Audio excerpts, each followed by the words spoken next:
Doctor Yunus অন্তর্বর্তীকালীন slogan দেয় তারেক রহমানের বিরুদ্ধে। বলেন কেমন লাগে? মনে হয় যে বিএনপি মনে হয় ক্ষমতা। সরকারের দায়িত্ব প্রত্যেকটা মানুষের জান মালের নিরাপত্তা দেওয়ার। সুতরাং সরকার ব্যর্থ হয়েছে।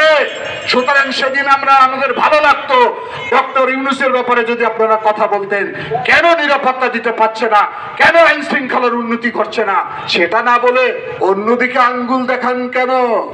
কেন জানেন? ডক্টর ইউনূস আর তারেক রহমানের আলোচনা ফলপ্রসূ হয়েছে, নির্বাচনের আবহাওয়া সৃষ্টি হয়েছে, এটি আপনাদের গাত্রদাহ হয়েছে। কারণ এখন পর্যন্ত সরকারি দলের আমেজ নিয়ে দেশে পরিচালনা করছেন। পাবেন না কয়টা আসন তার জানা নাই। এখন সরকারের প্রত্যেকটা প্রশাসন যন্ত্রে হুকুম তামিল করেন আপনারা। যখন নির্বাচন হবে তখন বাংলাদেশের চিত্র পরিষ্কার ভেসে উঠবে কার কি অবস্থা। এখন পিআর পদ্ধতি আনছে। কালকে দেখলাম যে যারা এসএসসিতে 3 সাবজেক্টে ফেল করেছে, ওই ছেলে বলছে আমি তো অন্যগুলোতে 50, 60, 70 পেয়েছি, গড়ে আমাকে পাশ করে দেয় না কেন? এদের অবস্থা হচ্ছে তাই, এরা ফেল করা, এরা গড়ে পাশ করতে চায়।